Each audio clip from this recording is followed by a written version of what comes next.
ఈరోజు మనం 118వ కీర్తన మార్చి చదువుకోనబోతున్నాం. బైబిల్ గల వారందరూ తెరవలసిందిగా మనవి. 118వ కీర్తన.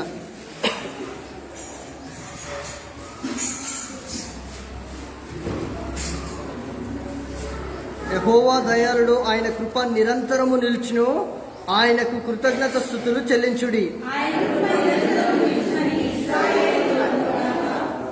ఆయన కృప నిరంతరం నిలిచినని అహరోను వంశస్థులందరుగాక.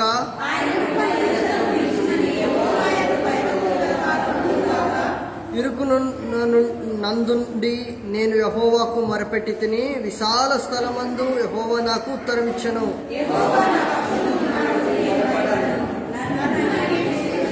యెహోవా నా పక్షంలో వహించు నాకు సహకాపరి అయి ఉన్నాడు. నా శత్రువుల విషయమై నా కోరిక నెరవేరుట చూచెదను. రాజులను నమ్ముకున్నట్టు కంటే యెహోవాను ఆశ్రయించుట మేలు.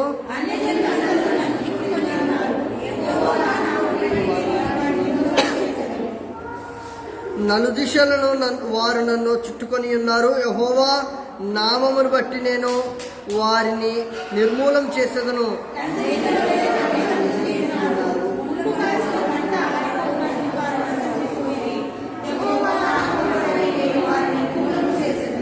నేను పడునట్లు నీవు నన్ను గట్టిగా తోసితివి. యెహోవా నాకు సహాయం చేసెను.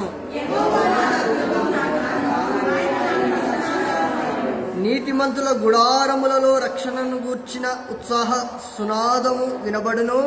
యెహోవా దక్షిణ హస్తము సాహస కార్యములను చేయును.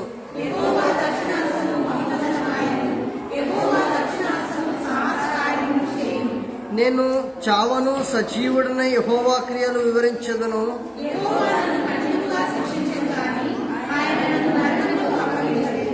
నేను వచ్చినట్లు నీతి గుమ్మములు తీయుడి. నేను వాటిలో ప్రవేశించి యెహోవాకు కృతజ్ఞతాస్తుతులు చెల్లించదను. నీవు నాకు రక్షణాధారుడవై నాకు ఉత్తరమిచ్చి ఉన్నావు. నేను నీకు కృతజ్ఞతాస్తుతులు చెల్లించదను. అది యెహోవా వల్ల కలిగినది, అది మన కనులకు ఆశ్చర్యము.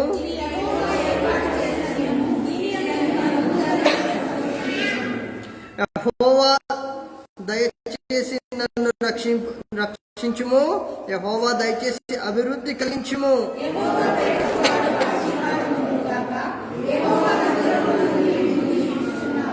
యెహోవాయే దేవుడు, ఆయన మనకు వెలుగు నన్ను గ్రహించి ఉన్నాడు. ఉత్సాహ బలి పశువు త్రాళ్లతో బలిపీఠము కొమ్ములను కట్టుడి.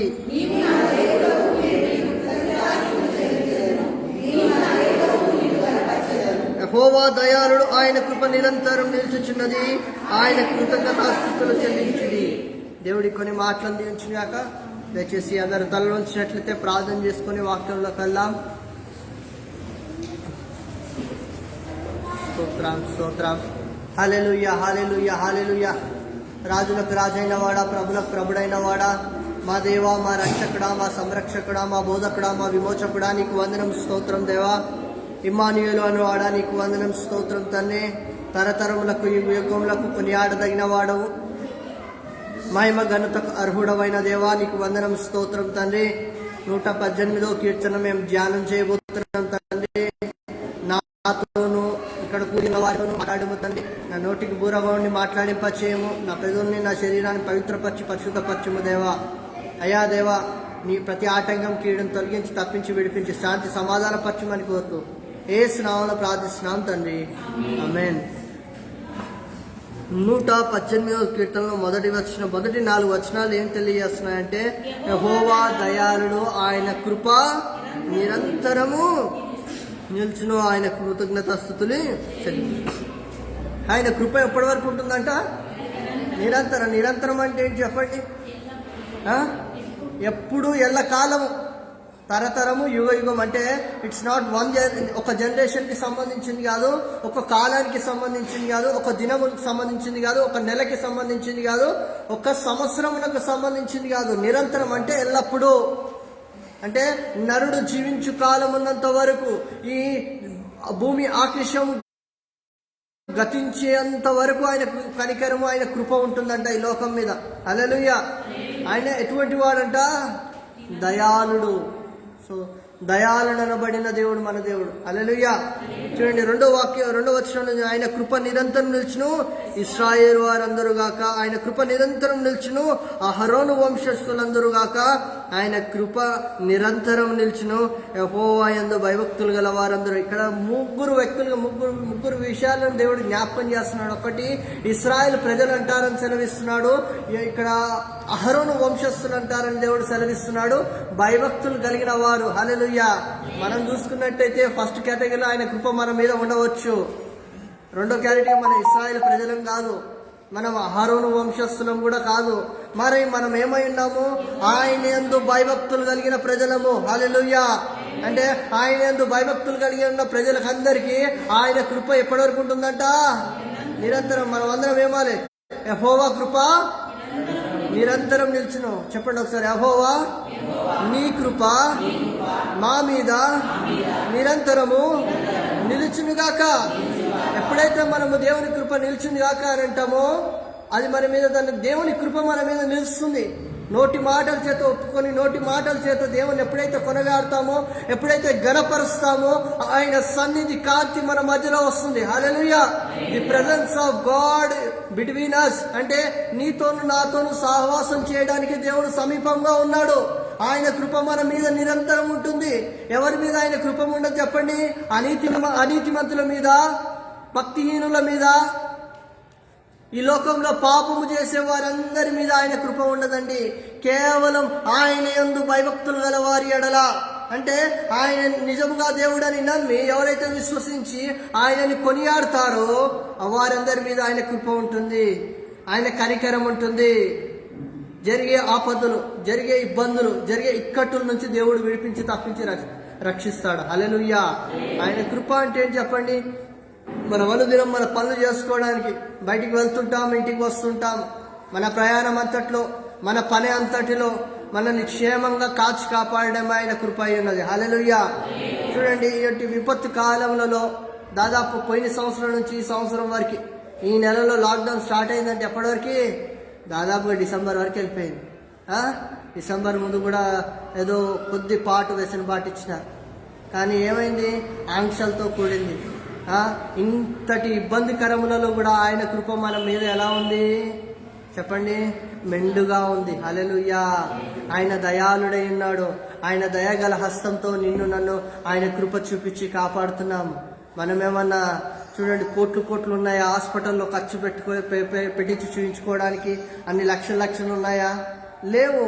కేవలం ఆయన ఉచితమైన కృపను మనం పొందుకొని మనం జీవించగలుగుతున్నాము, తప్పించబడుతున్నాము, రక్షింపబడుతున్నాము. హల్లెలూయా. చూడండి, ఏం కూరగాయలకి వెళ్ళకుండా ఇంట్లోనే ఉండి కూరగాయలు తెచ్చుకున్నారా ఎవరైనా?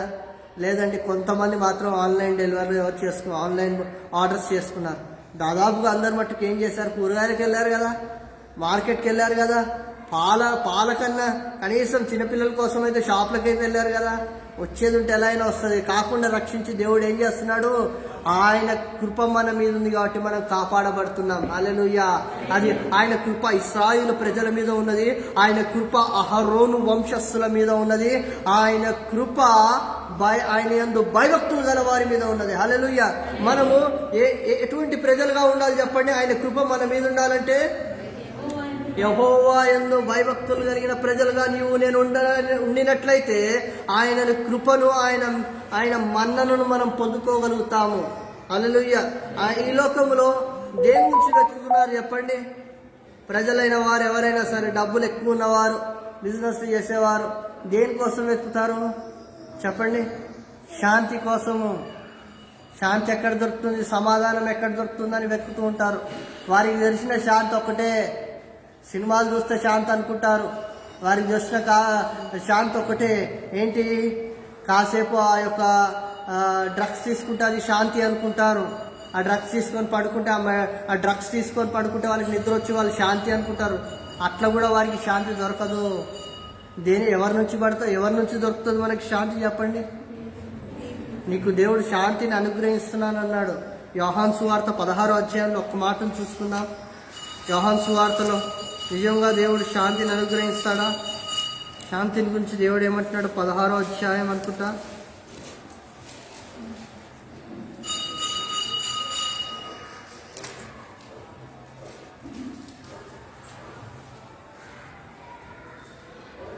సమాధానం ఎక్కడ? 16వ అధ్యాయం 33వ వచనం చూడండి. నాయందు మీకు సమాధానం కలుగునట్లు ఈ నా మాటలు మీతో చెప్పుచున్నాను. లోకములో మీకు శ్రమ కలుగును, ఆయనను ధైర్యము తెచ్చుకొనుడి, నేను లోకమును జయించి ఉన్నాను. దేవుడి లోకాన్ని ఏం చేశాడంట? మనం కూడా ఎవరిని బట్టి జయించగలుగుతాం? క్రీస్తుని బట్టి మనం జయించగలం. శాంతి సమాధానం కోసము, పీస్ ఆఫ్ మైండ్ కోసం ప్రపంచాలు దేశాలు వ్యాప్తంగా తిరుగుతున్నారు. ఎక్కడ ఏ దేశంకి వెళ్తే, ఏ ప్రాంతానికి వెళ్తే శాంతి దొరుకుతుందని. ఎక్కడ శాంతి దొరకదు, కేవలం క్రీస్తు దగ్గరనే. ఈ నా యందు మీకు సమాధానం కలుగునట్లు ఈ నా మాటలు మీతో చెప్పుచున్నాను. అంటే మనకి దేవుడు ఆయన ఇష్టమైన కృపచేత మాటల ద్వారా మనకేం కలుగుతుందంటే శాంతి సమాధానం కలుగుతున్నది. మరి ఆ శాంతి సమాధానం కోసము నేటి తరంలో ఎందరో డాక్టర్ని కన్సల్ట్ అవుతున్నారు. ఎన్నో డ్రగ్స్, ఎన్నో మెడిసిన్స్ తీసుకుంటున్నారు, ఎన్నో స్లీపింగ్ పిల్స్ తీసుకుంటున్నారు. నిద్ర లేకుండా వారి పరిస్థితి, ఎన్నో టెన్షన్లు. వ్యాపారం జరుగుతలేదని ఒక టెన్షన్, ఉద్యోగం సరిగా జరగట్లేదు, బిజినెస్ జరగట్లేదు, శాలరీస్ రావట్లేవు, పిల్లల పోషణ ఇబ్బంది అవుతుంది. వీటన్నిటి బట్టి వాళ్ళకి ఏం దొరుకుతుంది చెప్పండి? టెన్షను. మరి టెన్షన్ కానీ ఒత్తిడికి వాళ్ళకి ఏం దొరుకుతలేదు? నిద్ర పట్టలేదు. ఏంటి 30-40 సంవత్సరాలకే నిద్ర పడట్లేదా? కాదండి, 25 సంవత్సరాలు 20 సంవత్సరాలు పిల్లలకు కూడా నిద్రలు పట్టట్లేవు. ఎందుకు? వారి శరీరం తగిన వ్యాయామం వారు చేయట్లేరు. శరీరం ఎప్పుడైతే కష్టపడుతుందో అప్పుడు మనకి ఎప్పుడు వస్తుంది నిద్ర చెప్పండి? కష్టపడి చెప్పాలి. పని చేస్తే ఏమొస్తుంది? నిద్ర వస్తుంది. కష్టపడకుండా ఇంట్లో పొద్దున్న నుంచి సాయంత్రం వరకు ఉంటే నిద్ర వస్తుందా? రాత్రి నిద్ర వస్తలేదు అంటే దానికి కారణం ఏంటి? కష్టపడట్లేదు. దానికి వస్తున్నాయినా ఎవరైనా అంటే సర్టెన్ ఏజ్ వరకు వాళ్ళకంటే టెన్షన్స్ ఉంటాయి. 30 దాటి 35-40 సంవత్సరాలు అంటే పిల్లలు ఉంటారు, వాళ్ళకి అన్ని టెన్షన్స్ ఉంటాయి, వాళ్ళకి నిద్ర. ఇప్పుడు యవనస్తులకు కూడా ఏం రావట్లేవు అంటే నిద్ర. అంటే నీ శరీరానికి ఏం పెట్టట్లేవు? నువ్వు శరీరాన్ని ప్రేమిస్తున్నావు, శరీరాన్ని అందంగా దిద్దుకుంటున్నావు, కానీ నీకు కావాల్సిన నిద్ర ఏమవుతుంది? దొరకట్లేదు నీకు. ఉన్నంతసేపు ఫోన్ చూసుకుంటావు, ఆ ఫోన్లో ఉన్నంతసేపే హాయిగా అనిపిస్తుంది. ఫోన్ పక్కకు పెట్టగానే, ఛార్జింగ్ పెట్టగానే ఏమవుతుంది? మళ్ళీ మనశ్శాంతి లేకుండా అశాంతి వస్తుంది. ఈ అశాంతి నుంచి, ఈ యొక్క లోకంతో కూడిన నిద్ర లేని తనాన్ని నుంచి పొడగొట్టాలంటే కేవలం దేవుడైన యేసుక్రీస్తు వారు ఇస్తారు. నీకు సమాధానం ఇస్తారు, శాంతి ఇస్తారు, నీకు నిద్రను కలగజేస్తాడు. హల్లెలూయా. నీవు కష్టపడాలి. ఎవరైనా అది ఒక్కటే పని వస్తూ కూర్చుని ఒక్కటే పని కాదు, నీ చేతికి ఏ పని వచ్చినా ఏసయ్యమన్నాడు చెప్పండి? శక్తి లోపం లేకుండా చేయవాలను అన్నాడు. హల్లెలూయా. ఏ కంపెనీ అయినా, ఏ పని అయినా నీ శక్తి లోపం లేకుండా చేయాలి. అయ్యో నేను ఈ బియ్యం బస్తాలు ఎత్తాలా? నీకు ఏ పని లేదు, ఆ బియ్యం బస్తాలు ఎత్తే పని వచ్చిందనుకో, అది కూడా చేయాలి, తప్పులేదు. హల్లెలూయా, చేయాలి. ఎందుకు? నీ శరీరం శ్రమ పడితే నీకు నిద్ర వస్తుంది. శరీరానికి శ్రమ పెట్టకుండా నిద్ర రావాలంటే ఎక్కడికి వెళ్ళి వస్తుంది? దాని దగ్గర పని రావాలి. పని లేకపోతే ఏమొస్తుంది? సాతాను వస్తుంది, శోధన వస్తుంది, మనుషుల్ని ఏం చేస్తుంది? దాని దారికి మనం తీసుకెళ్తాం. మనం అది మన దారికి రాకుండా ఉండాలంటే మనం ఏం చేయాలి చెప్పండి? శ్రమ పడాలి. హల్లెలూయా.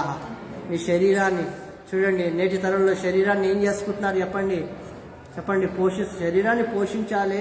శరీరానికి కావాల్సిన అవసరతలు, నీరు, భోజనం అన్నీ తీసుకోవాలి. దానికి కావాల్సిన శ్రమను అనేది మనం పెట్టాలి. అంటే నీవు కష్టపడాలి. చూడండి, స్త్రీలైన వారు కష్టపడతారా లేదా? ఇంట్లో బయట ఉద్యోగం అయితే ఉద్యోగం చేయాలి, ఇంటికి వచ్చి కూడా అన్ని పనులు చేసుకోక తప్పదు. అందుకే వాళ్ళకి మంచి నిద్ర పడుతుంది. అలా నిద్ర పట్టలేదు అనుకో, అలా భర్తల్ని పట్టుకొని క్లాస్ దిగుతారు, ఏదో ఒకటి పెట్టుకో. ఏంటి అంటే ఏం అర్థం చేసుకోవాలి? వీళ్ళకి రాత్రి నిద్ర లేదట్టుంది అనుకోవాలి. అట్లాంటప్పుడు భర్తలైన వారు గైకొని ఏం చేయాలి? ప్రార్థన చేద్దామని చెప్పి ప్రార్థనలో కూర్చోవాలి.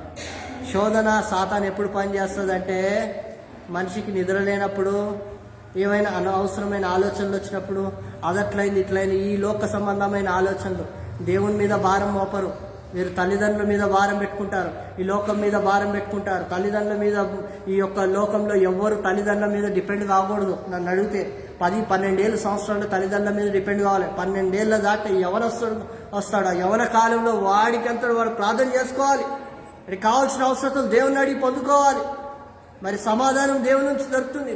సమస్త పాపభారం మోయించిన జల్లారా నా ఎదుకు రండి, ఏం కలుగజేస్తానంటున్నాడు, నీకు విశ్రాంతి ఇస్తాడు. He is going to give your rest. ఎవరిస్తారు? దేవుడు ఇస్తాడంటే యేసయ్య. హల్లెలూయా. నీకు నిద్ర పట్టట్లేదా? మందిరం రా. 15 రోజులు 20 రోజులు నీకు నిద్ర పడతలేదా? ఒక్కరోజు వచ్చి మందిరంలో ప్రార్థన చేసుకొని నిద్ర పట్టకపోతే నేను మీతో పడుకుంటాను. మీకు ఎట్లా నిద్ర రావాలో అట్లా చేపిస్తాను, మీతో పని కూడా చేయిస్తాను. హల్లెలూయా. దేవుల్లో పరిచర్య కూడా చాలా ఉంది. పరిచర్య చేయిస్తాను, మీకు నిద్ర రాని వాళ్ళకి నిద్ర కూడా వస్తుంది, దేవుని మందిరంలోకి వస్తాయి. హల్లెలూయా. ఎందుకు? నా మీద కాదండి మీరు వేసేది, దేవుని మీద మీ భారం మోపుతున్నారు. హల్లెలూయా. నీ విశ్రాంతి పొందుటకు నువ్వు ఎవరి మీద నీ భారం మోపుతున్నావు? దేవుని మీద నీ భారం మోపినావు అనుకో, నీకు విశ్రాంతి దొరుకుతుంది. మనుషుల మీద, స్నేహితుల మీద, ఇతరుల మీద మోపితే ఏమొస్తుంది? ఒక్కరోజు చూస్తాడు, 2 రోజు చూస్తాడు, అయ్యో ఈడు ఎప్పుడు ఇంతేనా, విసుకొచ్చేస్తుంది. జన్లకు కూడా ఏమొస్తుంది? విసుకొచ్చేస్తుంది. అందుకే మనము దేవుని మీద మనం ఆధారపడ్డామనుకోండి, ఎన్ని కట్టులు వచ్చినా, ఎన్ని ఇబ్బందులు వచ్చినా దేవుడు విసుకోడు. కనికరం కలిగిన వాడు, కృపగలిగిన దేవుడు. హల్లెలూయా. ఆ కృపగలిగిన దేవుడి గురించి మనం ఏం చేయాలంట? ధైర్యం తెచ్చుకోవాలంట. ఆయనను ధైర్యం తెచ్చుకోండి, శ్రమ కలిగినను ఏం కావాలంట? ధైర్యం తెచ్చుకోవాలంట. హల్లెలూయా. మీరు సమస్తం కోల్పోయినా సరే ఏం తెచ్చుకోవాలి? ఆ ధైర్యం దేవుడు ఇస్తాడు మీకు, నాకు. హల్లెలూయా. ఎందుకు ఈ దేవుడు మన దేవుడే ఇస్తాడంటే, దేవుడు ఈ లోకాన్ని జయించినాడు కాబట్టి మనం కూడా ఆయనను బట్టి లోకాన్ని జయించాలి. నీ శరీరాన్ని నువ్వేం చేయాలి చెప్పండి? ఆత్మతోటి, నీ విల్ పవర్ తోటి, నీ స్పిరిట్ తోటి నువ్వు జయించాలి. స్పిరిట్ అంటే ఏంటి? నీలో ఆత్మ ఉంది. మరి నీ ఆత్మ బలపడాలంటే నువ్వేం చేయాలి? అధికంగా ప్రార్థనలో ఉంటే నీ ఆత్మ బలపడుతుంది. వాక్యం చదివినప్పుడు నువ్వు బలపడతావు, దేవుడు నీతో మాట్లాడతాడు. ఇంకొక మాట చూసుకుందాం. ఎక్కడంటే మత్తయి సువార్తలో చూడండి, 26-30 వచనంలో.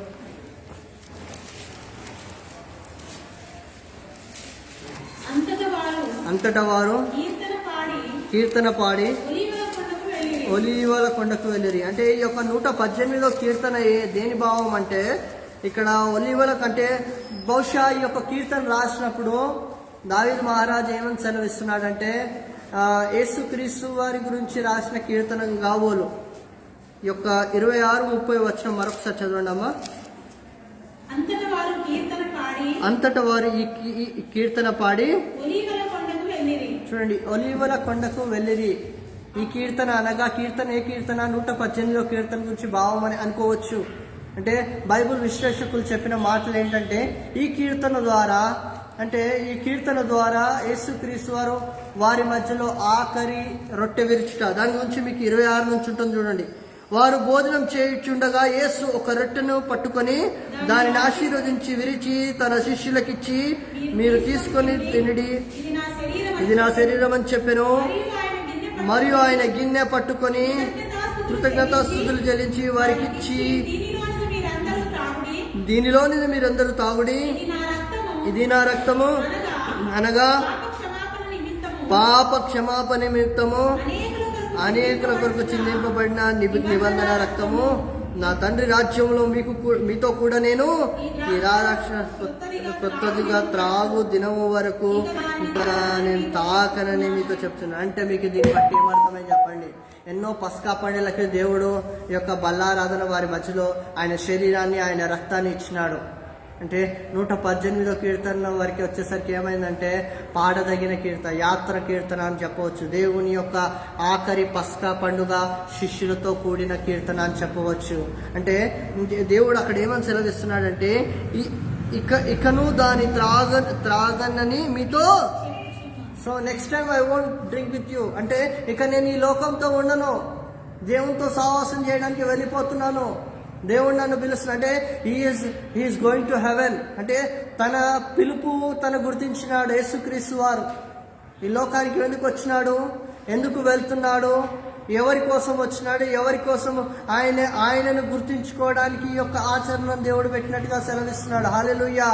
చూడండి, ఆయన జ్ఞాపకం చేసుకోవడానికి. బల్ల అంటే మనం ఏదో ఇంత రొట్టె, ఇంత ద్రాక్షరసం తీసుకున్నట్టు కాదండి. మీరు మనం తీసుకునేది అంటే ఆయన శరీరాన్ని, ఆయన రక్తాన్ని మనం భుజిస్తున్నట్టు. అంటే ఆయన యొక్క సువార్తని, ఆయన యొక్క జననాన్ని, ఆయన యొక్క మరణాన్ని, ఆయన యొక్క పునరుద్ధాన్ని జ్ఞాపకం చేసుకుంటున్నాం మనము. అందుకనగా ఆయన యొక్క శ్రమని గుర్తు చేసుకున్నట్టు, ఆయన శ్రమ అనగా ఆయన నీ కోసం నా కోసం బలియాగమైనాడు సిలువలో. ఆయన కార్చిన రక్తం వలన నీ నా అపరాధములు, దోషములు, పాపములు క్షమింపబడ్డాయి. హల్లెలూయా. ఇది ఆఖరి పస్కా పండుగ తర్వాత యేసుక్రీస్తు వారు ఎక్కడికి వెళ్ళినట్టుగా చూస్తున్నాము? సిలువ మరణానికి వెళ్ళినట్టుగా చూస్తున్నాము. వారికి యాచనని దేవుడు వారికి ఆరంభించి వెళ్ళిపోయినాడు. నీకు నాకు దేవుడు సిద్ధపరిచి వెళ్ళిపోయినాడు. నిన్ను నన్ను రక్షించడానికి, సంరక్షించడానికి ధైర్యంగా ఉండి పోరాడాలి. హల్లెలూయా. ధైర్యం తెచ్చుకొని ఎఫెసీయులకు రాష్ట్ర పత్రికలో ఒక మాటను చూడండి. ఎఫెసీయులకు రాష్ట్ర పత్రిక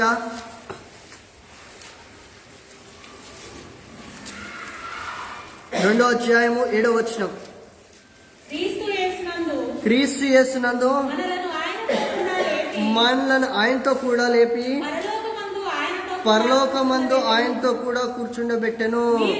చాలమ్మా. ఇక్కడ దేవుడు ఏమని సెలవిస్తున్నాడు? క్రీస్తు యేసునందు మనలను ఆయనతో కూడా లేపి పరలోకమందు ఆయనతో కూడా కూర్చోబెట్టి. అంటే దేవుడు మనల్ని ఎక్కడ సిద్ధం చేయడానికి, ఎక్కడ కూర్చుండబెట్టడానికి ఆశిస్తున్నాడు చెప్పండి? ఎవరితో పాటు? సో ఆయన కింద అంటున్నాడా, ఆయన పక్కన అంటున్నాడా? Equivalent to him. ఆయన కాళ్ళ కింద కాదు ఉండవలసింది, ఈ లోకంలో ఆయన పాదాల కింద కాదు, ఆయన యొక్క పాదాలు. మనం ఆయనతో రక్షింపబడి లేపబడిన వారమైతే ఆయనతో సహవాసం చేయడానికి వెళ్తున్నాం. హల్లెలూయా. We are not slaves.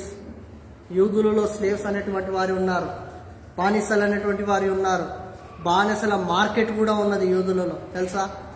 మరి నేటి తరంలో లేదు కానీ ఒకప్పుడు తరంలో అది ఉండేదంట. వారి ఇంట్లో ఏమైనా చేయరాని పనులు ఏమైనా చేయించుకోవాలనుకోండి, అవి బానిసలతో వాళ్ళకి డబ్బులు ఇచ్చి మార్కెట్కి వెళ్ళి తీసుకొచ్చి చేయించుకునేవారు. మరి దాసులతో వాళ్ళు పని చేయించుకోవాలంటే అలా ఆ రకంగా ఉండేది. మరి నేటి తరంలో బానిసలను పడిన పెంచబడ్డది ఎవరిని బట్టి? యేసుక్రీస్తుని బట్టి. హల్లెలూయా. నిన్ను నన్ను ఆయనతో సమానంగా కూర్చుంటబడి దేవుడు నిన్ను నన్ను ఎక్కడ తనతో పాటు కూర్చోబెట్టుకోవడానికి, పరలోకంలో తనతో సాహసం చేయడానికి పిలుస్తున్నాడు. మనం ఏం చేస్తున్నాం చెప్పండి? చెప్పాలి. ఆదివారం ఒక్కరోజు దేవునితో సహవాసం చేస్తే చాలు, మిగతా 6 రోజులు మన చిత్తం, మన ఆనందం, మన సంతోషం. మన సంతోషమైన పాటలు వినవచ్చు, సంతోషమైన సినిమాలు చూడవచ్చు. చెప్తాను 11వ తారీఖు ప్రార్థన నుండి రండి అంటే వచ్చేవాళ్ళు వచ్చారు, రాని వాళ్ళంతా ఎక్కడున్నారు? కొత్త సినిమాల్లో ఉన్నారండి, టీవీలో.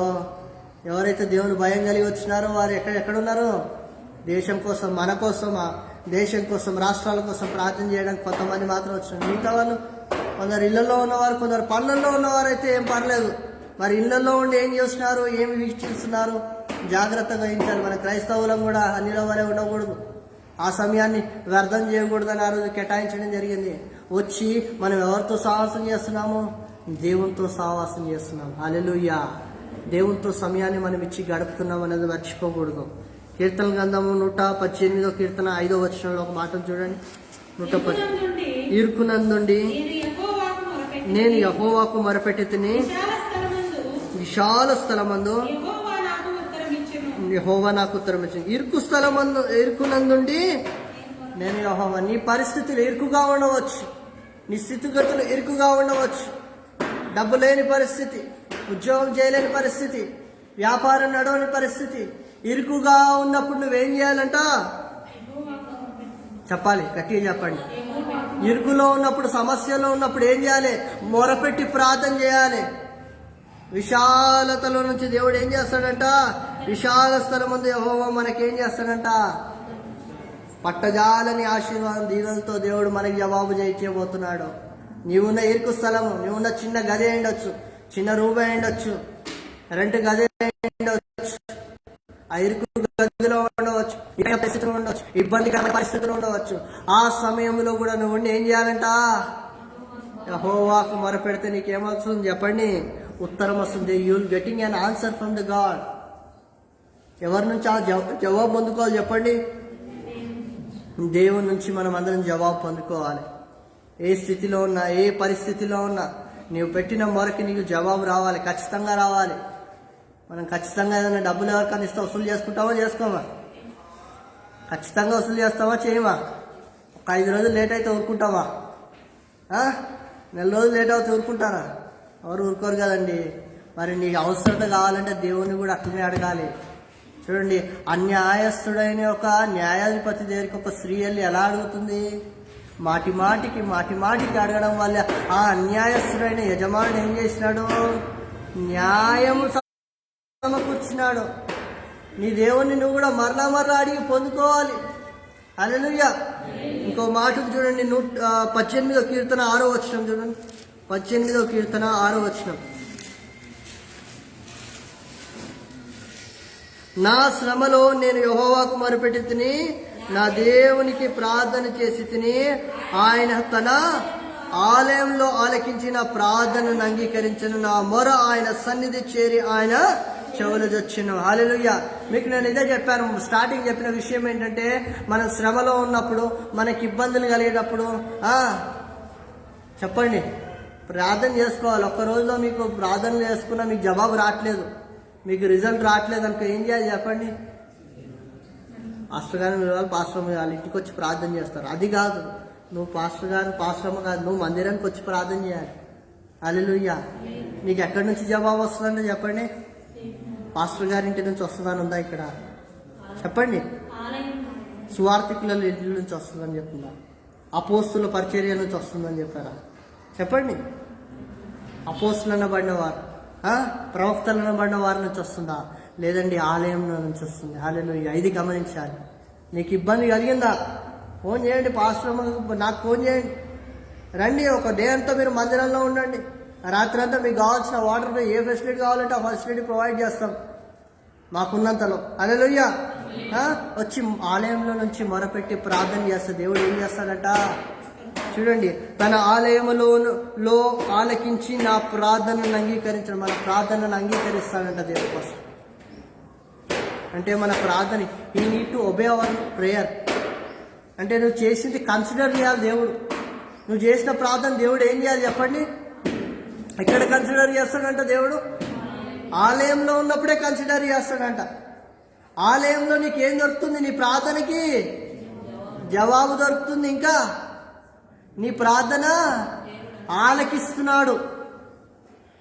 నా మొర ఆయన సన్నిధి చేరి ఆయన చెవులా, అంటే he is listening with his ears. అంటే ఆయన చెవుల ద్వారా తను ఏం చేస్తున్నాడు? నీ ప్రార్థనని వింటున్నాడు. ఆలయంలో నుంచి వింటున్నాడు. ఇది మనం గమనించాలి. అందుకే ఆలయానికి సమయానికి రండి. పోయిన వారం సమయాలు మార్చినాం. ఎందుకంటే ఎండను బట్టి, ఎండ తీవ్రతను బట్టి ఆసక్తిగా రావాల్సిన వారు వచ్చారు. ఇంకా ఏముందిలే అని రెస్ట్ తీసుకునే వాళ్ళు ఇళ్లలోనే ఉన్నారు. చూడండి, దీనిలో ఏం లేదు, దేవుని భయం లేదు. శ్రమలో ఉన్నప్పుడు దేవుడు గుర్తొస్తాడు. అన్నీ ఉన్నప్పుడు దేవుడు గుర్తొస్తాడా? చెప్పండి. యేసుక్రీస్తులు ఏం చెప్పినారు? యేసయ్య అని ఏం అడిగినారు? కోరిక చెప్పు. ఇప్పుడు ఏ కోరిక అడుగంటే ఆ కోరిక అంటే ఒకటే అడిగినారు. యేసయ్య శిష్యులు ఒకటే అడిగినారు. మొట్టమొదటి అడిగింది ఏంటి చెప్పల్లా? నాకు ప్రార్థన నేర్పి యేసయ్య అన్నారు. హల్లెలూయా. ఎంత గొప్ప విషయం కదా. 12 మంది శిష్యుల్లో ఏం నేర్పిమన్నారు? యేసయ్యని ప్రార్థన నేర్పిమన్నారు. రెండోది యేసయ్య కూడా మరలా అడిగినాడు. యేసయ్య మరలా మీకు ఏం కావాలంటే విశ్వాసాన్ని వృద్ధి పొందించేటట్టు మాకు నేర్పి దేవా అన్నారు. హల్లెలూయా. 2 విషయాలు మన జీవితంలో మనం జ్ఞాపకం చేసుకోవాలి. ప్రార్థన అనేది నేర్చుకోవాలి. రెండోది నీ విశ్వాసాన్ని వృద్ధి పొందించడం నేర్చుకోవాలి. మన విశ్వాసాన్ని ఏం చేసుకోవాలి? అనుదినము you need to buildup your faith. నీ విశ్వాసాన్ని నువ్వు కాపాడుకుంటూ నీ విశ్వాసాన్ని బలపరుచుకోవాలి, స్థిరపరచుకోవాలి. క్రీస్తులో నువ్వు ఏం చేయాలి? క్రీస్తుని నువ్వు ధరించుకొని ముందుకు కొనసాగాలి. హల్లెలూయా. ధైర్యం కానీ, శ్రమలో ఉన్న, ఆపదలో ఉన్న, ఈ శ్రమ వచ్చిందంటే పోతుంది, ఇంతకన్నా పెద్దది వచ్చినా నేను జయించగలుగుతానన్న ధైర్యం నీలో ఉండాలి. హల్లెలూయా. 31 కీర్తన 7వ వచనం చూడండి. 31 వచనం. నీవు నా బాధను దృష్టించి ఉన్నావు, నా ప్రాణ బాధను నీవు కనిపెట్టి ఉన్నావు. కావున నీ కృపను బట్టి నేను ఆనందభరితుడై సంతోషించదును. హల్లెలూయా. నీకు ఇబ్బంది ఉన్నది, బాధ ఉన్నది, హృదయంలో బాధ ఉన్నది, నీ యొక్క టోటల్ నీ యొక్క ఫ్యామిలీలో బాధ ఉన్నది, కుటుంబంలో బాధ ఉన్నది. దేవుని కృపను బట్టి ఆనందించాలండి. హల్లెలూయా. దేవుడు మనకి జవాబిస్తాడన్న నమ్మకంతో ఆయన కృపను బట్టి మనం ఏం చేయాలంట? ఆనందించి సంతోషించాలంట. అంటే ఆయన కృపను మనం పొందుకోబోతున్నామని సంతోషించాలి.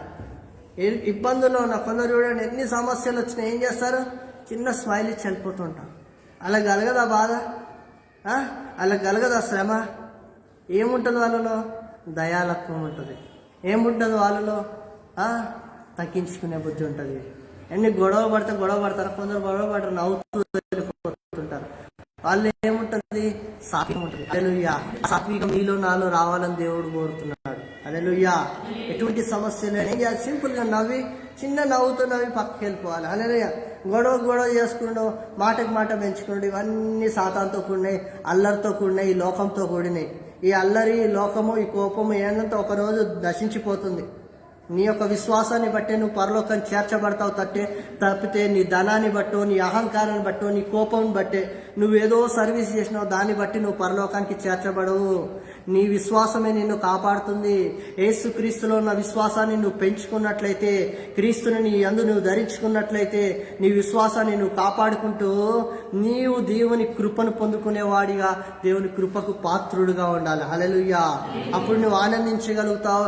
ఏ సమస్య వచ్చినా ఆనందంలో దేవుని కృప నాకుంటుంది. ఆఖరికి సాతానికి విజయం లేదు, నాకు విజయం దేవుడు దయచేయబోతున్నాడని సంతోషించాలి. హల్లెలూయా. యేసయ్య ఒక మాట అన్నాడు. 120వ కీర్తన 1వ వచనం చూసుకొని మనం యేసయ్య ఏమన్నాడు ఆ మాటను కూడా చూద్దాం. నా శ్రమలో నేను యెహోవాకు మొరపెట్టి తిని ఆయన నాకు ఉత్తరమిచ్చెను. మన శ్రమలో మనం ఎవరికి మొరపెట్టాలి చెప్పండి? శ్రమ అంటే చెప్పండి? కష్టం, ఇంకా బాధ, ఇబ్బంది. శ్రమ అంటే ఒక విషయంలో చెప్పాలంటే అనారోగ్యం వచ్చిన శ్రమనే, అప్పుల పాలైన శ్రమనే, ఇంకా నష్టపోయిన శ్రమనే, మన డబ్బులన్నీ నష్టపోతే కూడా శ్రమనే, మనం ఏదైనా పని చేయబడుతున్నా అలా నష్టం వచ్చిన శ్రమనే. ఇంకా శ్రమ అంటే ఇంకెవరినైనా ఇళ్లలో కోల్పోయినారంట, అది ఇంకా పెద్ద శ్రమ. మరి శ్రమలన్నీ రాకుండా, శ్రమల నుంచి తప్పింపబడాలంటే మొరపెట్టాలండి. హల్లెలూయా. మొరపెట్టే జీవితం నీలో ఉండాలి. నువ్వు మొరపెట్టగా ఎవరు ఉత్తరం ఇస్తారంట? దేవుడు, యెహోవా దేవుడు ఉత్తరం ఇస్తారు. యేసుక్రీస్తు వారన్న ఒక్క మాట చూసుకున్నాం. హెబ్రీయులకు రాసిన పత్రికలో చూడండి,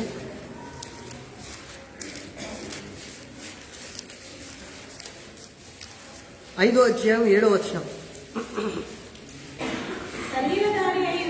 శరీరధారి అయి ఉన్న దినములలో మహారోదనంతోనూ కన్నీళ్లతోనూ తాను మరణం నుండి రక్షింపగలవానికి ప్రార్థనలను యాచనలను సమర్పించి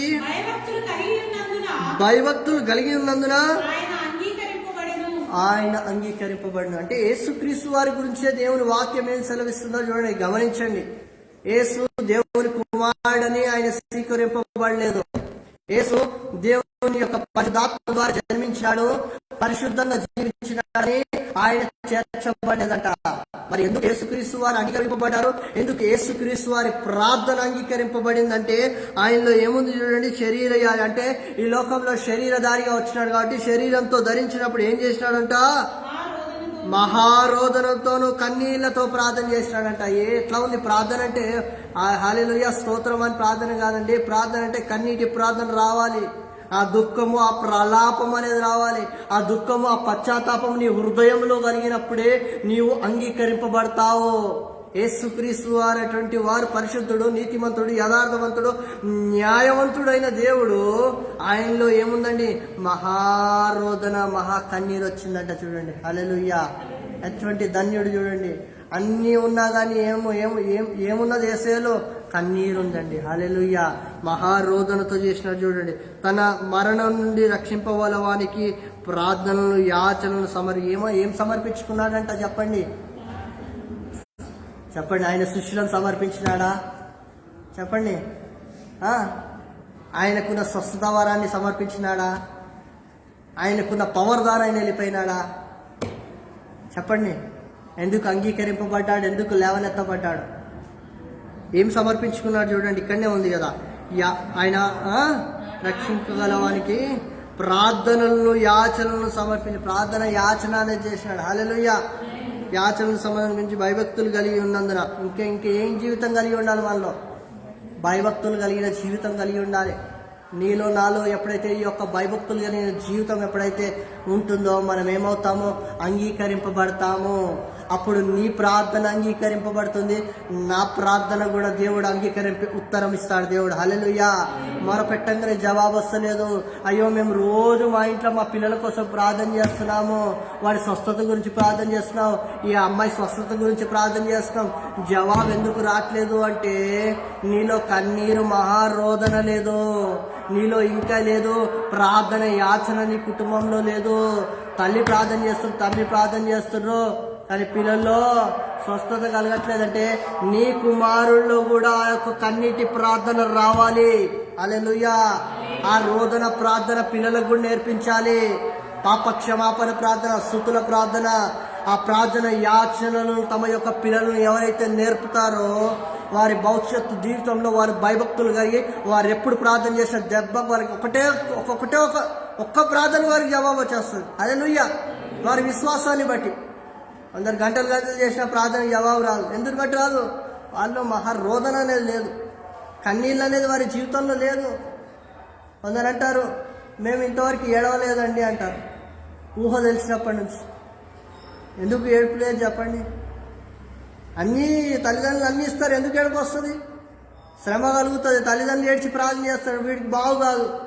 నీ సొంత విషయాన్ని నీ సొంత జీవితంలో నీవు కన్నీరు విడవాలి, నీ టూర్పు ప్రార్థన చేయాలి.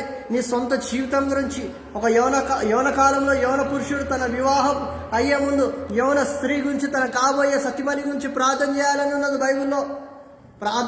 ప్రార్థనతో సిద్ధపడి ఉండాలంట. మరి యవన కాలపు స్త్రీ, క్రైస్తవురాలైన స్త్రీ తన కాబోయే ఒక వరుడు గురించి ఏం చేయాలంటే సిద్ధపాటు కలిగి ప్రార్థన జీవితంతో ఉండాలి.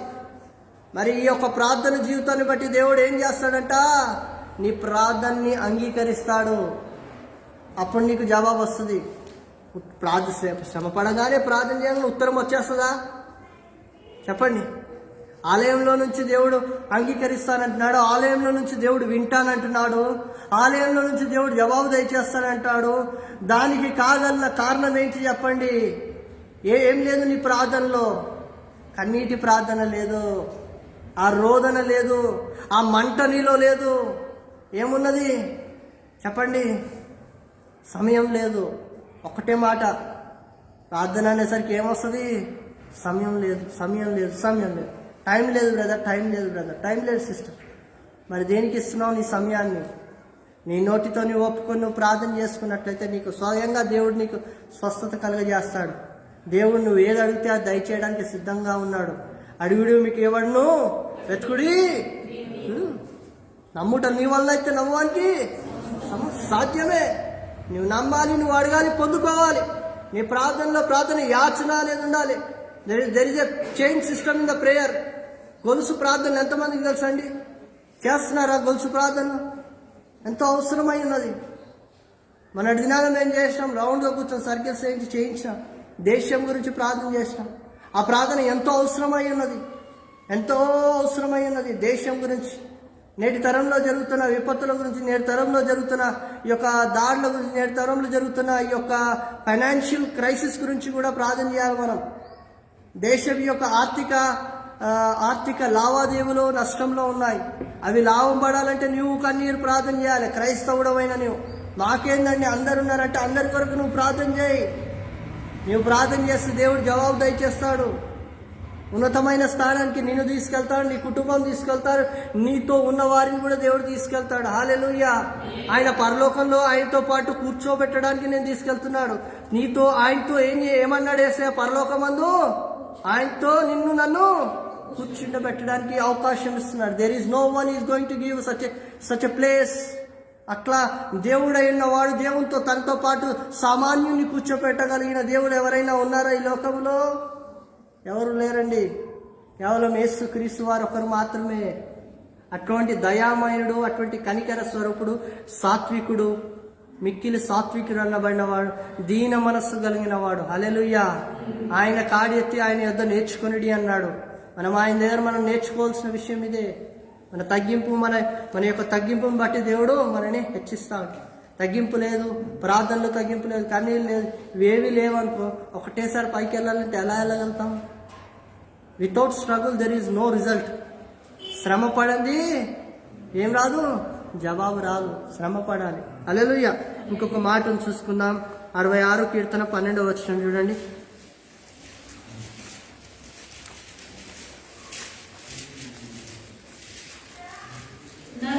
నరుడు నా నెత్తి మీద ఎక్కినట్టు చేస్తేవి, నీవు నిప్పుల్లోనూ మేము నిప్పుల్లోను నీళ్ళలోనూ పడితిమి, ఆయనను నీవు సమృద్ధి గల చోటికి మమ్మల్ని రప్పించి ఉన్నావు. కొందరు అంటారు కదా, వాళ్ళు మా నెత్తి మీదకి ఎక్కి కూర్చున్నారు, వాళ్ళు దిగుతలేరు అంటారు కదా. అదే మాట ఇది ఇక్కడనే రాయబడి ఉంది. అంటారా రా, వాళ్ళు మా నెత్తి మీద ఉన్నారు కదా, వాళ్ళు వినరు మాట అంటారా రా. మా బంధువుల్లో మాకున్నారు, వాళ్ళు నేను నెత్తి మీద ఉన్నారు కదా, వాళ్ళు దిగరు, వాళ్ళు ఏమనంటే గొడవ పెట్టుకోవడానికి చూస్తారు. మరి అటువంటి వారి గురించి దేవుడు ఏమంటున్నాడు? నరులను మా నెత్తి మీదకి ఎక్కున్నట్టు చేసి, అంటే మేము నిప్పులను నీళ్ళలోనూ పడితిమి, ఆయనను నీవు సమృద్ధిలోనికి మమ్మల్ని రప్పించి. దేవుడు ఎక్కడికి రప్పిస్తాడంట? ఎన్ని ఇబ్బందులున్నా, ఎన్ని ఇక్కట్టులున్నా, నీ నెత్తి మీదకి జనులు ఎక్కినా సరే, అటువంటి పరిస్థితులు నీకు వచ్చినా సరే, సమృద్ధిలోకి దేవుడు నిన్ను తీసుకెళ్తున్నాడు. నీళ్ళలో ఉన్నాయా నీ కాళ్ళు? అలల చేత సముద్రపు చేత ఈదలేని పరిస్థితులు ఉన్నాయా? కొందరికి అలల ద్వారా స్వప్నాలు నీళ్ళలో ఉన్నట్టే వస్తాయి, కొందరికి నీళ్ళలో మునిగిపోతున్నట్టు, శ్రమలో ఉన్నట్టుగా కనిపిస్తుంది. కొందరు నీళ్లు దాటుతున్నట్టుగా కనిపిస్తుంది, శ్రమలు దాటుతున్నట్టుగా. దేవుడు యొక్క కళల భావాన్ని వివరించడానికి ఎవరూ సాధ్యం కాదు. హల్లెలూయా. మరి దేవుడు ఏంటి ఇటువంటి నెత్తి మీద కాళ్ళను తొక్కునట్టుగా ఉన్న పరిస్థితి ఏంటి? దేవుడు సమృద్ధిగా తీసుకెళ్తానంటున్నాడు. మనం దేన్ని యందు విశ్వసించాలి? దేవుడు సమృద్ధిగా నిన్ను దీవించబోతున్నాడు. హల్లెలూయా. ఆ మాట చూడండి. ఆయనను నీవు సమృద్ధి గల చోటికి మమ్మను ఎక్కడికి రప్పిస్తాడంటే దేవుడు నిన్ను నన్ను, చెప్పండి, సమృద్ధి గల చోటికి రప్పించడానికి నిన్ను నన్ను దేవుడు సిద్ధపరుస్తున్నాడు. హల్లెలూయా. ఇరుకుగల ద్వారం, ఆయన ద్వారం ఇరుకుగలదే, ఆయన మార్గం ఇరుకుగలదే, ఆయన త్రోవ ఇరుకైన త్రోవనే. మరి నువ్వు ఆ తట్టుకొని తాలుకొని ఆ త్రోవలో వెళ్ళినట్లయితే సమృద్ధి గల ప్రదేశంలో దేవుడు నిన్ను ప్రవేశపెట్టడానికి సిద్ధంగా ఉన్నాడు. హల్లెలూయా. సమృద్ధి గల ప్రదేశం, సమృద్ధి గల దీవెన గల ప్రాంతంకు దేవుడు నిన్ను నన్ను తీసుకెళ్ళడానికి సిద్ధంగా ఉన్నాడు. హల్లెలూయా. నీవు నేను అంగీకరించాలి. ఆయన యందు మొరపెట్టి ఎప్పుడైతే మనం ఉంటామో, ఆ యొక్క అనుకున్న కానా ఊరిలో ఎలాగైతే ఇశ్రాయేల్ ప్రజలు యెహోషువ చేత ఎట్లయితే యెహోషువ కాలేబులు తీసుకెళ్ళగలిగినారో, అట్లా దేవుడు నిన్ను నన్ను తీసుకెళ్ళడానికి సిద్ధంగా ఉన్నాడు. హల్లెలూయా. నీవు శ్రమ పడండి ఏమి చేయలేము. శ్రమ అనేది శరీరానికి ఎంతో అవసరమై ఉన్నది. నీ ఆత్మ కూడా శ్రమ అనేది, రోదన అనేది ఎంతో అవసరమై ఉన్నది. వీటిని బట్టి నీకేం దొరుకుతుంది చెప్పండి? నీ ప్రార్థన అంగీకరించబడుతుంది, నీకు జవాబు వస్తుంది, దేవుడు ఉత్తరం ఇస్తాడు, దేవుడు తనతో కూర్చుండబెట్టుకునే ఛాన్స్ దేవుడు ఇస్తాడు. నీకు విశాలమైన ప్రదేశంలోకి దేవుడు ప్రవేశింపాలని చూస్తున్నాడు. హల్లెలూయా. సమృద్ధి గల ప్రదేశంలో ప్రవేశింపబడాలని దేవుడు చూస్తున్నాడు. హల్లెలూయా. ఎటువంటి దేవుడు నీకు మంచి ఇవ్వాలని చూస్తున్నాడా, చెడు ఇవ్వాలని చూస్తున్నాడా? మంచి ఇవ్వాలనే చూస్తున్నాడు. మనందరము ఒకరికి మంచి చేయాలని చూస్తామా, చెడు చేయాలని చూస్తామా? మంచి చెడులు ఎప్పుడు కనిపిస్తాయి చెప్పమంటారా? మీ ఇంటి పక్కన వాళ్ళు బండి కొనుక్కున్నప్పుడు మీ ముఖాల్లో తెలిసిపోతుంది. మీ ఇంటి పక్కన వాళ్ళు కారు కొనుక్కున్నప్పుడు మీ ముఖాలు చూస్తే తెలిసిపోతుంది. వీడు నిన్న కాక మొన్న వచ్చిండు, అప్పుడే కారు తీసుకున్నాడా? అది తీసుకుంటే సంతోషించాలి. ఇక్కడ ఈ ప్రాంతంలో, అంటే ఈ మనం ఉండే ప్రాంతం, అంటే ఈ యొక్క మనం ఉండే రాష్ట్రంలో బాగా ఎక్కువగా ఉంటుంది. ఒకడు ఇల్లు కడుతుంటే ఏమొస్తుంది? వీడికి అప్పుడే ఇల్లా? ఈ ఇల్లు కంటే ఆ నీళ్ళు పైకి వస్తే ఏమొస్తుంది? ఏముంది? కుళ్ళు కుట్ర. దీంట్లో ఏమొస్తుంది? ఇంకా నరుని దృష్టి బహుఘోరం చెడ్డది. మరి ఆ దృష్టి నుంచి తప్పించడానికి దేవుడు ఉన్నాడు. హల్లెలూయా. చూడండి, అప్పుడే తెలిసిపోతుంది. ఆ ఒక్క చిన్న సంఘటనతో తెలిసిపోతుంది. ఎవరైనా తీసుకుంటే కంగ్రాచులేషన్ చెప్పాలి. హల్లెలూయా. ఫస్ట్ కంగ్రాచులేషన్ చెప్తారు. అబ్బా ఎంత తీసుకున్నావు బ్రదర్. వాళ్ళ పిల్లలు అయితే వాళ్ళ డాడీకి వెళ్ళి చూసినా మా ఫ్రెండ్కి వాళ్ళ డాడీ ఇప్పించిండు, నాకు ఇప్పి అని వెంటపడతా. నువ్వు నీ డాడీని కాదు అడిగేది, తండ్రి అయిన దేవుణ్ణి అడుగు. ప్రార్థన చేయి, రోదన చేయి. దేవుణ్ణి, తండ్రిని, నీ తల్లిని దీవించి మీకు కూడా దయచేస్తాడు. హల్లెలూయా. మొదట దేవుణ్ణి అడగండి, ఆ తర్వాత తల్లిదండ్రులను అడగండి. దేవుణ్ణి అడిగితే తల్లిదండ్రులకు దేవుడు డబ్బు దయచేస్తాడు, అప్పుడు మీకు వస్తాయి. ముందు దేవుణ్ణి అడగడం నేర్చుకోవాలి.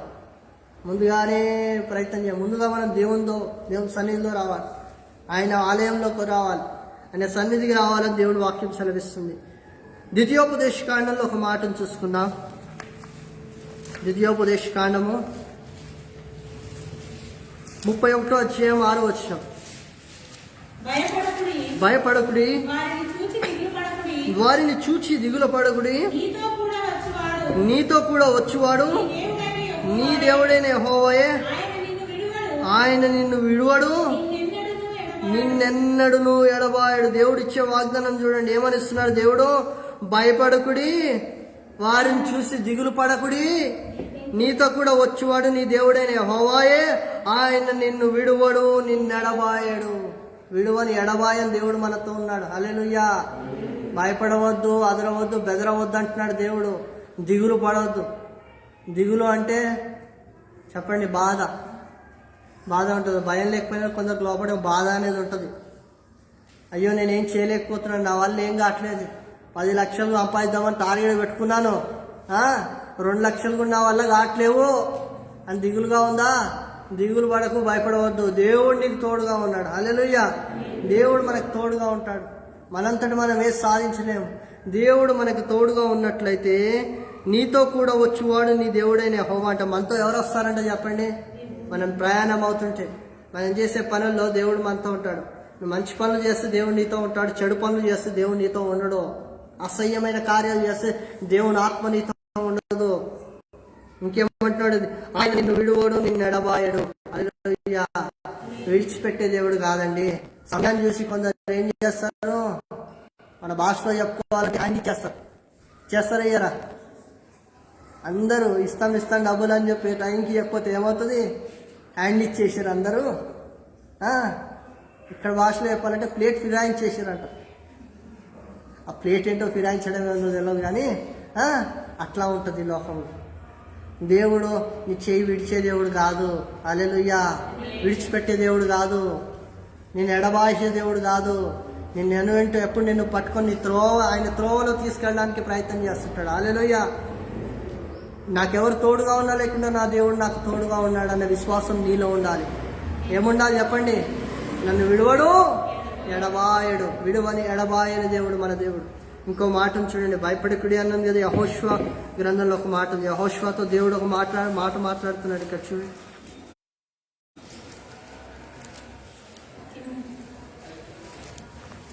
యెహోషువ 1వ అధ్యాయం 5వ వచనం. 1:5.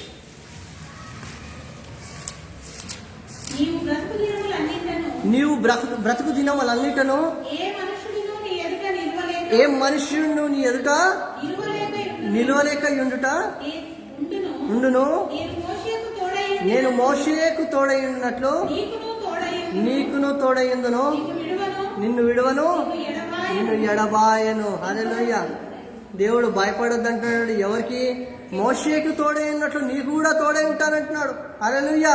అనగా దేవుడు మోషేకు తోడైన దేవుడు, మోషే అభిషేకించిన యెహోషువకు దేవుడు తోడైన దేవుడు.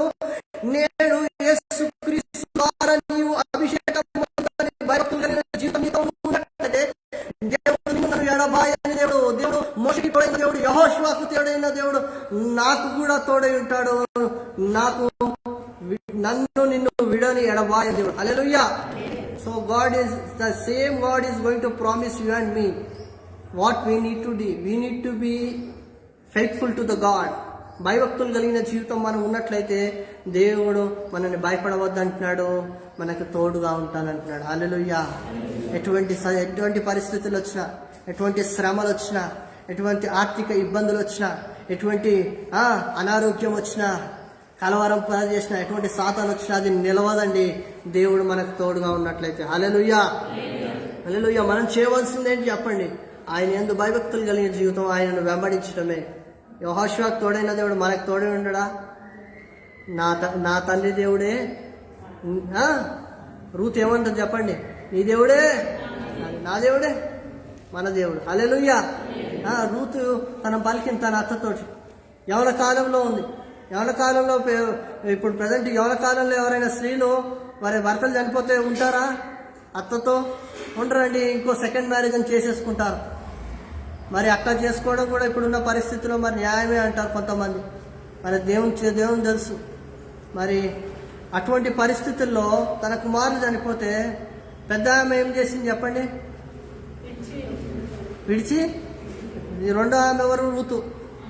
అత్తను అతుక్కొని ఉందా, వెళ్ళిపోయిందా? అతుక్కొని ఉందండి. నీ దేవుడే నా దేవుడు, మీ పితరుల దేవుడే మా దేవుడు అని ఏం చేసింది? అతుక్కొని ఉంది. హల్లెలూయా.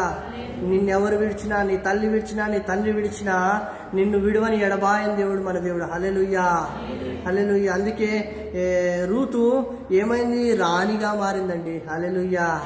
ఏ స్థానానికి వెళ్ళింది? ఎందుకు? తగ్గింపు తనలో ఉన్నది, తగ్గించుకున్నది, తను తగ్గించుకున్నది.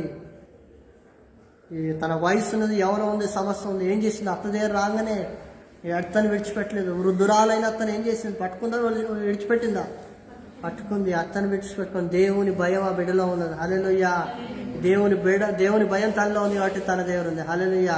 అందుకే ఒక గొప్ప మహారాజు దగ్గర చేర్చబడింది. హల్లెలూయా.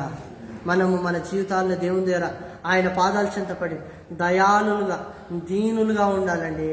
ఆయన ఎదుట సాగిలపడిన వారం అయినట్లయితే దేవుడు మనని కూడా హెచ్చిస్తాడు. హల్లెలూయా. ఇంకొక మాట చూసుకొని మనం ముందుకు సాగుదాం. హెబ్రీయులకు రాసిన పత్రికలో చూడండి. హెబ్రీయులకు రాసిన పత్రిక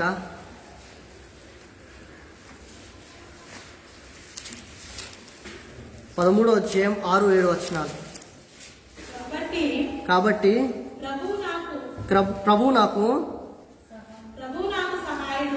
ప్రభువు నాకు సహాయుడు, నేను భయపడను, నరమాత్రుడు నాకేమి చేయగలడు అని మంచి ధైర్యంతో చెప్పగలవారమై ఉన్నాము. మీకు దేవుని వాక్యం బోధించి మీ పైన నాయకులుగా ఉన్నవారిని జ్ఞాపకం చేసుకొని వారి ప్రవర్తనను శ్రద్ధగా వారి విశ్వాసం అనుసరించుడి.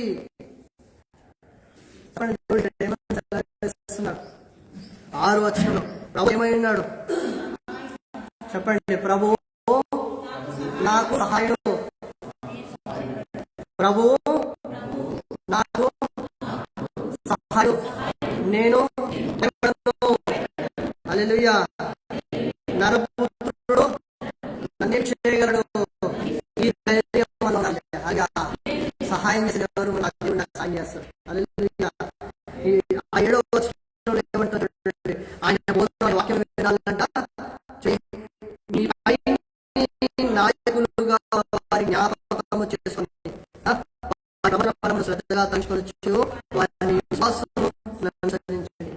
విశ్వాసాన్ని అనుసరించంటే మీరు ఎవరైతే పనిచేస్తుంటారో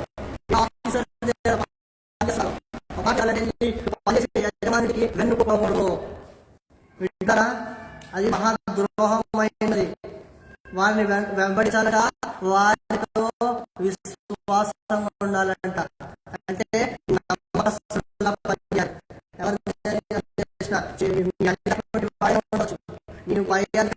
ఎవరైనా ఉండవచ్చు,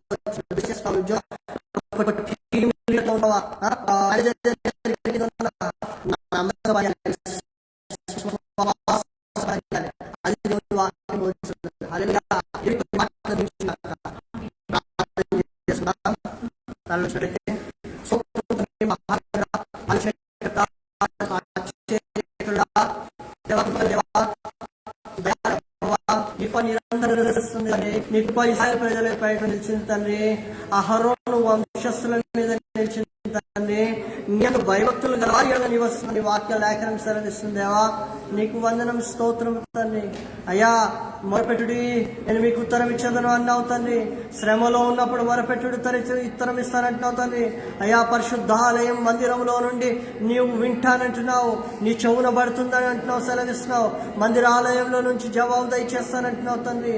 అయ్యా నేడు ఈ రోజు ఈ వాక్యం విన్న తర్వాత ఎవరైతే ప్రార్థనలకు ఏకీపిస్తూ ప్రార్థన చేస్తున్నారో తండ్రి, అయ్యా వారి వారి శ్రమల నుంచి వారిని విడిపించుము దేవా. నీ కృప చూయించుము తండ్రి. వారి అవసరతలను తీర్చుము తండ్రి. విశ్వాసంతో పోరాడి అయ్యా క్రీస్తుని ధరించుకొని, క్రీస్తు యొక్క స్వరూప్యాన్ని ధరించుకొని శ్రమ పడుతూ శ్రమని జయించగలిగిన ధైర్యముతోనూ అయ్యా ఎవరికి లోకంలో ఎవరికి భయపడనక్కర్లేదని నీ వాక్యం సెలవిస్తుంది.